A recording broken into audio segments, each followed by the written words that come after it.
Good morning. Thank you for coming back. This is part 2, a continuation of yesterday's devotion. I am really challenged to check my heart, to say the people who have done us wrong. Remember, we are talking about God and broken pieces, and some of the things that are broken in our lives are relationships.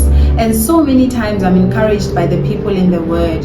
We see how Joseph handled the situation when it was his brothers who had sold him to slavery, at a point where they didn't even recognize him, at a point where he had risen so much to success that at that point he had even learned to live without them. He actually comforted them when they were feeling bad and they were feeling guilty, when they were trying to say sorry. He said, "Don't worry, what you meant for evil, God worked it out for my good." In fact, what he was saying to them is it was all part of the plan. You guys were being used by God, and anyway, I feel like I'm thankful for what happened, because if it was not for you, we wouldn't be here having this kind of solution. More than me being the second in charge in Egypt, God has used me so much that the whole world's lives are being saved because of the economic formula that I came up with in order to save the whole world. We see here the heart of David as well. I'm looking at how God works, how he creates people, and how he honors an upright heart. And may he be the one who helps us when we are experiencing trouble in our relationships, when we have figures of authority challenging us, because King Saul was a great figure of authority challenging him. And I feel like God had already trained David for this kind of thing, because it looks to me like he didn't really have such a great relationship with his father, that his father will actually forget that he has a son who has the potential to be crowned king. He presented all the other sons except for David.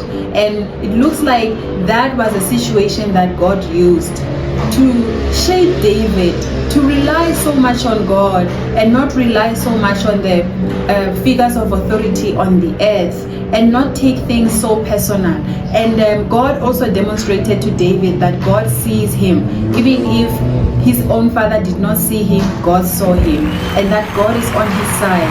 Even if the king of the land was not on his side in that moment. We see that David was so totally sold out to God that even when the people that he was in relationship with were tested, and those people mistreated him to a point of wanting to kill him, he still had some level of care for the people who meant him harm. That's why sometimes when we read the psalm, he talks about how the people are seeking to do him bad, even when he has the intentions of doing them good, even to a point of praying for them. In one of the psalms, he says, "When they were in distress, Lord, I prayed for them. I came here and I wept before you for their sake, but now they are seeking to do me harm." We see also that David ran to God with issues.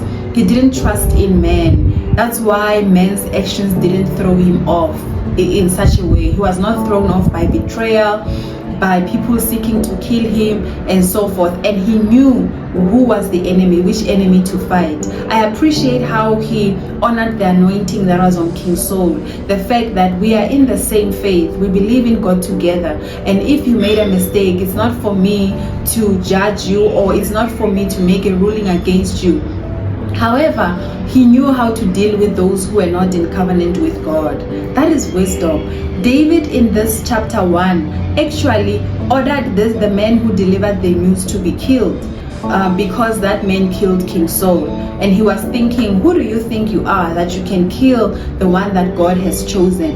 He had so much honor and he had so much respect. There is wisdom in the way that David dealt with things. I'm encouraging you to read the whole of First Samuel. That's where you will actually get to learn about the character of David and the heart of David and who he was, and so many lessons that can encourage you in character development. Of course, he was man, so there are areas in his life where we see the human element, but as far as his intentions, he had a pure heart, and as far as his relationship with God was concerned, he made sure that what is in his knowledge within honoring God, he will execute. And I believe that he was actually honoring God more than he was honoring man. He was actually living with such a character because what was important to him was to honor God than even to honor man. So I hope that this has blessed you somehow, and that you are encouraged to go and read the whole of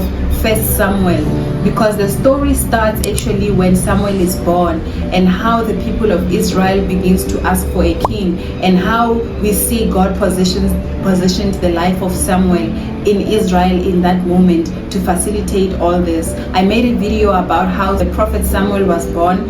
I will put it for you in the description. Ladies and gentlemen, I also encourage you to join our emailing list. There is so much that I communicate there, and you don't want to miss out the notifications that I send out, and on-time revelation that God shares with me, and you will be the first to know, because you will be in the club about anything and all that happens before any other people can get access to that information. So the link to join our emailing list will be in the description under Join Our Healing Nation. Click on that link that is labeled Join Our Healing Nation and subscribe to our emailing list, and I will be able to send you more information as to what we are here for, what we do, and how you can benefit from that.